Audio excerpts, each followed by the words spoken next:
यहाँ पे बैठ करके क्या हम लोग बम पिस्तौल रखे हुए हैं? जब वहाँ शिक्षक अभ्यर्थी गए तो उनके ऊपर कुर्सियां चलाई गई, पटक पटक के या लाठी मार के रोजगार देने वाले हैं, तो लाठी मार के ही रोजगार दे दीजिए। कोई इज्जत नहीं बचा है।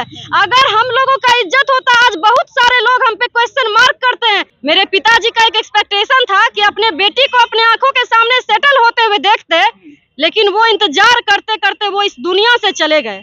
और माननीय तेजस्वी यादव जी बहुत आसानी से कह देते हैं कि थोड़ा इंतजार का मजा लीजिए। मैं माननीय डिप्टी सीएम साहब से पूछना चाहती हूं कि सर मैं कल सेटल हो जाऊंगी, क्या मेरे पिताजी को आप 5 मिनट के लिए मेरे सामने ला सकते हैं? कभी नहीं ला सकते। लेकिन उसके बावजूद भी मेरे पिताजी ने मुझे बुज़दिल बनना नहीं सिखाया। उनका कहना था कि जब परिस्थितियां अनुकूल नहीं हो तो मनोस्थिति बदलियो। जिस दिन मनोस्थिति बदलिएगा ना, परिस्थिति अपने आप बदल जाएगी। इसीलिए खेल तब तक जारी रहेगा जब तक हम जीतेंगे नहीं। पेपर में सर हम लोग स्कूल में पहुंच चुके हैं, पेपर के अकॉर्डिंग हम लोग को सैलरी भी मिल रहा है और शायद लग रहा है कि हम लोग पेपर से ही रिटायर भी हो जाएंगे। ये बिहार है जनाब, जिन टीचरों को स्कूलों में होना चाहिए था वो टीचर आए दिन सड़कों पर रहते हैं और अपनी गुहार लगाते रहते हैं। ये नीतीश कुमार की सरकार है और बिहार में किस तरह युवाओं का हाल है ये भी आपको देखना चाहिए। पिछले कई सालों से ये तमाम युवा जो है अपनी रोजगार को लेकर सरकार से गुहार लगा रहे हैं, लेकिन इन युवाओं के दर्द को सुनने वाला आखिरकार कौन है, ये बहुत बड़ा सवाल है। देखिए, ये सीटेड बीटेड शिक्षक अभ्यर्थी हैं और पिछले कई सालों से अपनी बहाली को लेकर नीतीश सरकार की दरवाजे खटखटा रहे हैं, लेकिन फिर भी इनकी आवाज को सुनने वाला कोई नहीं है। अब बड़ा सवाल ये है कि आखिरकार बिहार का शिक्षा व्यवस्था इतना धरातल में क्यों धंस चुका है, ये बहुत बड़ा सवाल है। देखिए, तमाम शिक्षक अभ्यर्थी हैं, पिछले 3 दिनों से ये पटना के गर्दनी बाग में धरना प्रदर्शन पर बैठे हुए हैं और लगातार सरकार तक अपनी आवाज को पहुंचा रहे हैं, लेकिन मजाल है कि सरकार का कोई अधिकारी जो है इन लोगों से मिलने तक आ जाए। अब ये सवाल है कि आखिरकार हमारा बिहार कहाँ जा रहा है। इन अभ्यर्थियों से बातचीत करेंगे, लेकिन सबसे पहले लेडीज फर्स्ट होती है, तो हम लेडीज से ही बात करेंगे कि आखिरकार इन लोगों की मांग क्या है और क्यों अभी तक सरकार का कोई आला अधिकारी इन लोगों से मुलाकात तक नहीं कर पाया है। अनामिका सिंह हमारे साथ है। देखिए, काफी तेज तर्रार अभ्यर्थी है और इनसे ही बातचीत करेंगे। अनामिका, क्या हुआ है? इतने दिनों से आप लोग बहाली के लिए सरकार से गुहार लगा रहे हैं, लेकिन सरकार तो गूंगी और बहरी बनी हुई है, तो फिर ऐसे में कैसे काम चलेगा? सर, हम लोग तो पहले ऐसे बोलते थे कि गूंगी बड़ी सरकार, लेकिन इन्होंने इस चीज को बता दिया कि बाबू आप लोग ये चीज हमें सही कहा करते थे, क्योंकि हम वो लायक हैं। लोग कहते हैं कि बहरों को सुनाने के लिए धमाके की आवश्यकता होती है, तो वो धमाका हम लोग एक बार नहीं, 22 की यदि बात करें तो 6 अगस्त, 22 अगस्त, 5 सितंबर, 6 सितंबर, 22 सितंबर, 13 दिसंबर, इतना टाइम हम लोग कभी डाक बंगला चौराहे पे, तो कभी यहाँ पे कारगिल चौक पे, तो कभी सचिवालय पे, कभी गांधी मैदान में, मतलब आए दिन आपको हर जगह ये शिक्षक अभ्यर्थी रोड पे सीटेड बीटेड अभ्यर्थियों की पुकार सुनो का बैनर लेके चलते हैं। और हमारे माननीय मुख्यमंत्री जी गांधी मैदान से घोषणा किए थे 15 अगस्त 2022 को कि अब बिहार के युवा खुश हो जाए।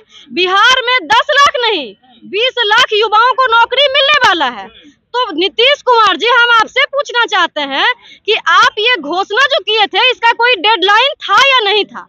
आप क्या मतलब शायद पटक पटक के या लाठी मार के रोजगार देने वाले हैं, तो लाठी मार के ही रोजगार दे दीजिए, क्योंकि ऐसे भी हम लोगों का कोई इज्जत नहीं बचा है। अगर हम लोगों का इज्जत होता, आज बहुत सारे लोग हम पे क्वेश्चन मार्क करते हैं कि तुम लोग सच में क्वालिफाई हो। बार बार जाते हो तो बोलते हो कि इस बार हम लोग का हो जाएगा, इस बार हो जाएगा। अब तो हमारे बाहर के लोग छोड़िए, घर वाले तक क्वेश्चन मार्क करते हैं कि तुम लोग क्या नौटंकी लगा के रखे हो। आप लोग समाज में मुंह दिखाने के लायक नहीं बचे हैं। सर, कहाँ मुंह दिखाने लायक बचे हैं? कहीं मुंह दिखाने लायक बचे हैं।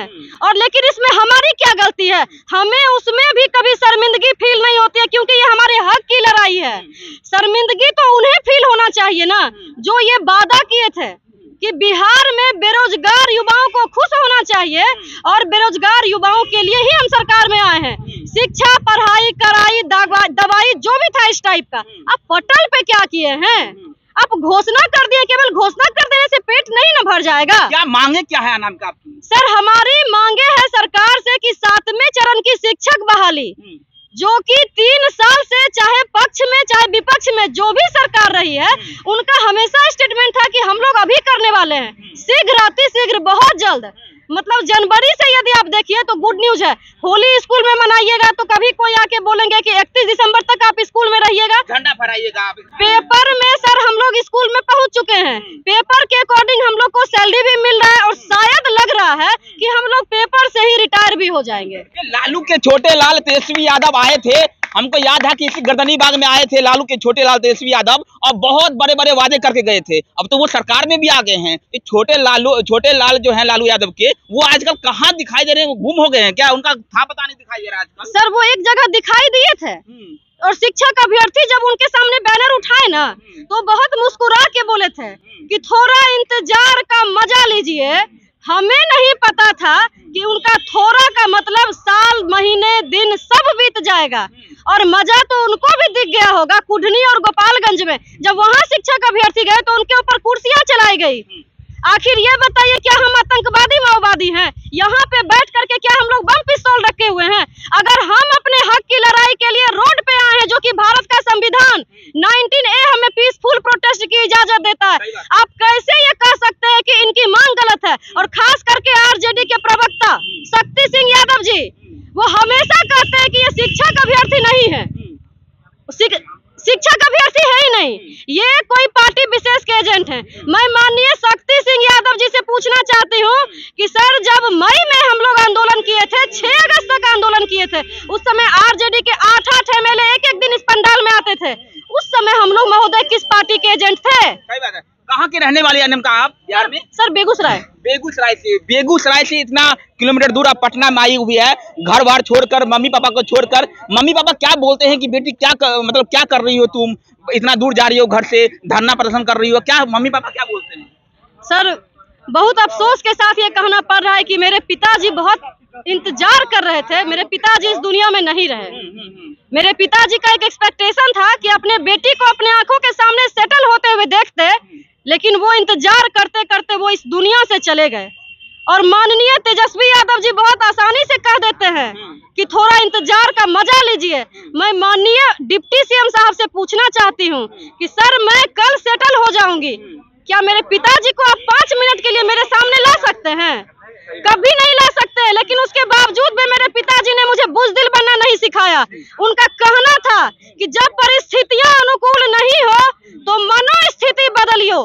जिस दिन मनोस्थिति बदलिएगा ना, परिस्थिति अपने आप बदल जाएगी।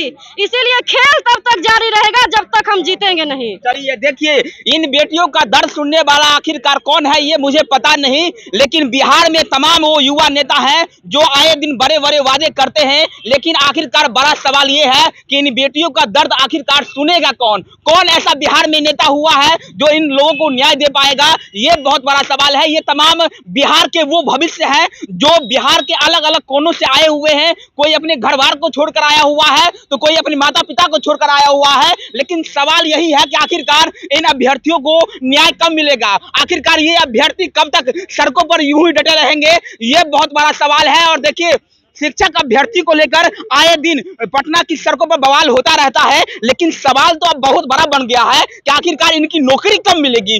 तमाम इन मुद्दों को हम उठाते रहेंगे और पल टू पल अपडेट हम आपको पहुंचाते रहेंगे। हालांकि बहुत सारे लोग हैं, इन तमाम लोगों से बातचीत करना मुमकिन तो नहीं हो पाएगा, लेकिन जो समस्याएं थी वो मैंने आपको बताया कि कैसे ये लोग जो हैं पिछले कई दिनों से धरना प्रदर्शन पर बैठे हुए हैं, पिछले कई सालों से सड़कों पर लगातार नीतीश कुमार से गुहार लगा रहे हैं।